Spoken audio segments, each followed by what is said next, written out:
Hi, this is Paul St. Peter on behalf of Brian Awesome. I am in awe too, not so much of Lord Frieza, but of Brian. It's 2001 with the last Fox Kids magazine. Last posters and everything. And sometimes when bad things happen in real life or when you watch the news, sometimes they'll either cover it up per se or they'll present it to the populace in a friendlier manner as to not cause as much panic or cause as much grief or negative energy. So Fox did this when Disney bought them out, because Fox Kids continued to 2002 in the US, but around the time that Disney bought Fox Kids in 2001, coincidentally around that same time they stopped publishing the magazines. So the cover-up story or the friendly story that they gave us as fans is that they were trying to save trees. Save trees. All these other King magazines and tips and tricks code books and gun magazines and stuff that are being produced in the gazillions in Barnes and Nobles and whatever. Not dissing them, but all this other stuff that's being made, and they're trying to save trees, or they think that they think that canceling the magazine will save trees. But in retrospect, that was whether Fox Kids wanted to make this happen or whether Disney just decided to say, we're just going to cancel y'all. So first things first, cancel these magazines because it's costing us money since we own y'all now. So no more Fox Kids magazines. And later, a year later, Fox had died with Fox Kids. That's what happened under Disney. And then you started seeing, like how WCW wrestlers started appearing in the WWF. And at first it was good to see them, but in retrospect it was like, this isn't the Booker T that I remember in WCW. Not in presentation and not how he carries himself. He wasn't no pushover. He wasn't no being Shane McMahon's lackey, etc. Same thing when I started seeing, originally and in retrospect, when I started seeing Spider-Man and X-Men and Power Rangers on Disney outlets, ABC Kids and Toon Disney and Jetix and Disney XD. At first it was like, okay, it's been a while since I've seen X-Men and Spider-Man. I'm refamiliarizing myself and catching up on either what I miss or what I haven't seen in a while. But after that time period, it was just like, ew, like, okay. It's like going back to the example of wrestling. Vince owns WCW, so why not bring it back properly, or bring it back or keep it afloat and not have canceled Nitro to begin with? Same thing with Disney. They could have brought back Fox Kids or dramatically changed Jetix into Fox Kids. But in this reality, this what if reality, everything in the long run turned out for the better. So Disney can keep their mistreatment of Gargoyles and relying on Disney reruns. So I guess one of the last questions in this what if is, since Disney didn't buy out Fox Kids or Fox period or Marvel, maybe Ted Turner ends up buying Fox and Family Guy and all that stuff later. But since Disney never bought out Fox Kids or Marvel, would Disney still later buy out Star Wars?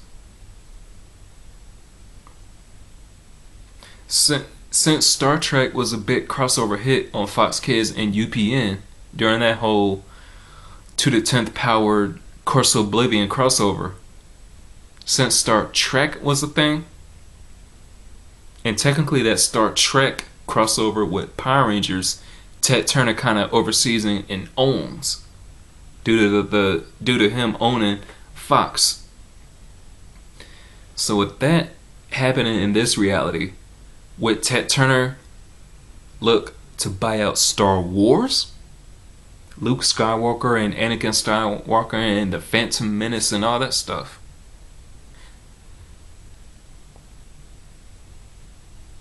When you have the money, you don't just buy one thing and be settled with it.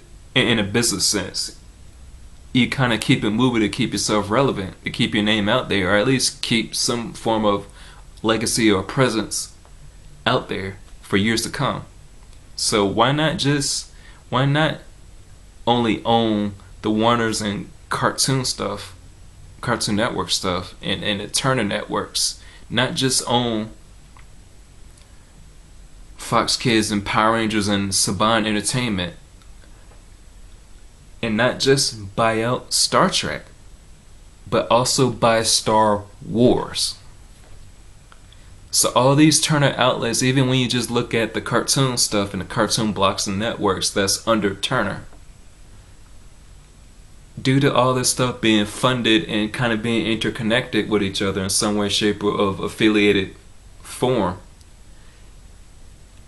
the Turner empire would probably over eclipse anything that Disney or Nickelodeon would dish out. Because in this reality, in the long term, positive repercussions to me, I would like this. I wouldn't be bothered by these repercussions at all. Because, yeah, but due to the long term repercussions of Batman not being a thing for Bruce Timm, Ted Turner not only has, from an entertainment standpoint, not only has Fox Kids, Saban, Marvel, and Star Trek and Star Wars under their belt, but what does Disney and Nickelodeon have? I mean, really, a few sitcoms, a few live action sketch comedy shows, like all that, Drake and Josh and That's So Raven. But I could see two things happen at least. One, either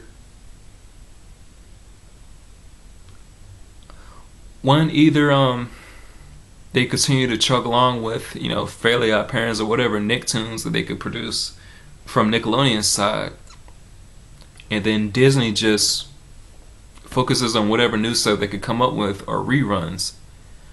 Or two, Nickelodeon, which is kind of the bigger company compared to Disney at this point, buys out Disney.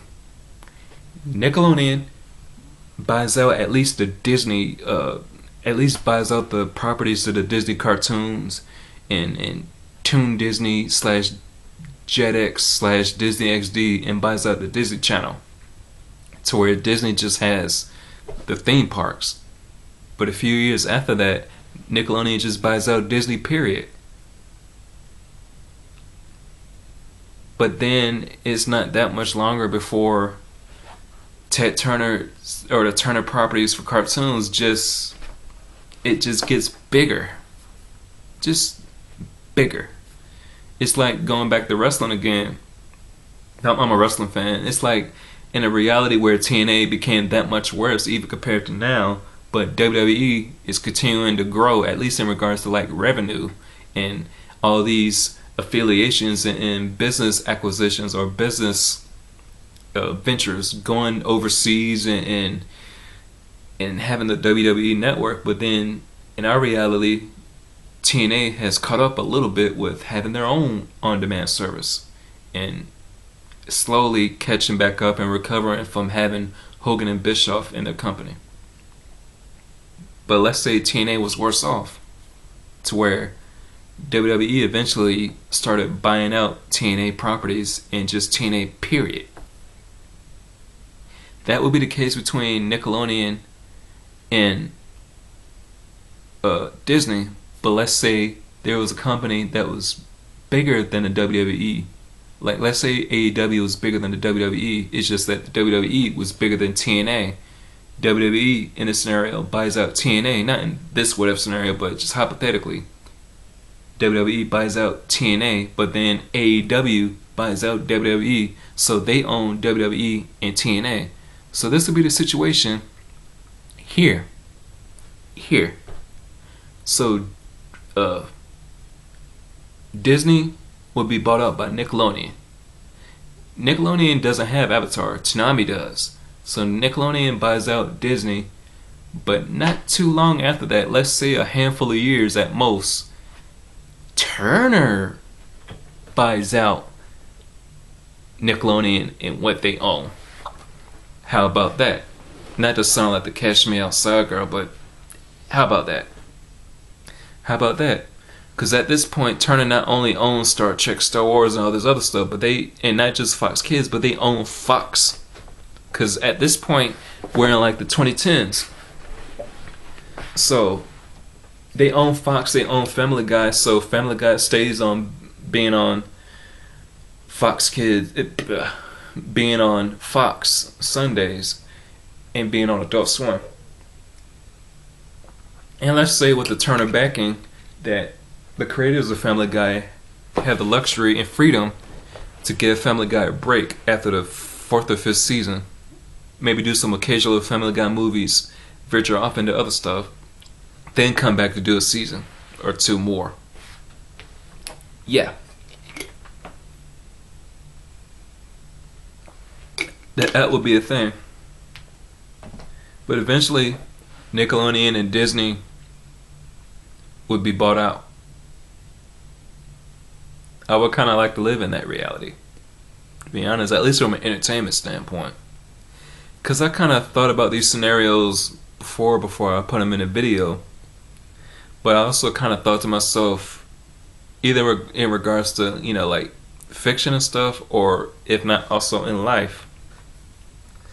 When thinking about different events of what could happen, or thinking about the universe or the multiverse, I'm just thinking,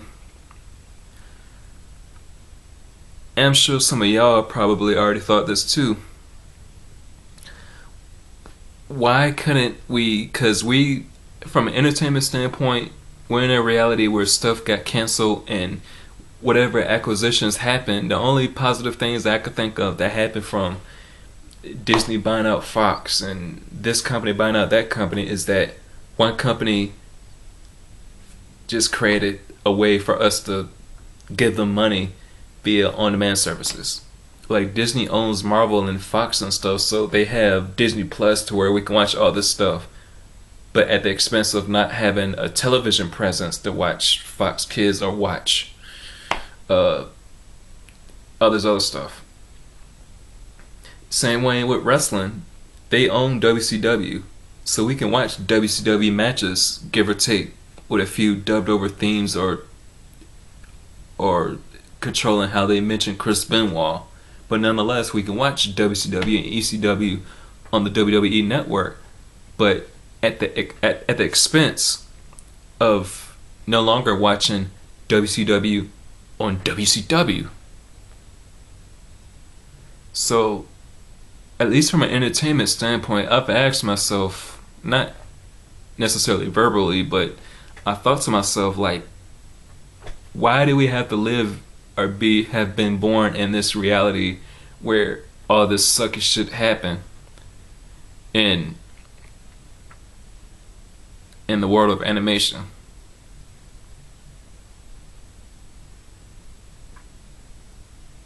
Sometimes I guess we can't necessarily, at least from a physical, how we think in a physical sense, at least we think we can't choose what reality we're born in. But then, I guess if we've been exceptional in doing what we're meant to do when we're sent on this earth, the positive energy and karma from doing our jobs in whatever lifetime that we're in will lead into, by the time that we are about to transition into the next life or next lifetime, we'll probably get to choose, okay, I'm done with this lifetime, I choose to be born in that lifetime with those course of events possibly in this company will buy out that company, and this will be good entertainment wise, and the earth and world isn't as crappy, so I get to choose to be in this lifetime because I did real good in this one. So maybe that's the thing. Which kind of sounds like watching Naruto or Fairy Tail, in that they have different missions on the mission board. And if certain missions or lifetimes are available, then you get to choose them. Or if you went through that mission or lifetime in a crappy way, or didn't do what you were supposed to do in the right way, then you just get where you're able to get. And I guess a way to kind of end this video on like a philosophical standpoint, like I mentioned earlier, I don't always go through things in life in a simple yes or no or whatever. There's a philosophical and a spiritual aspects to life as well. We just often go through things in a plain manner.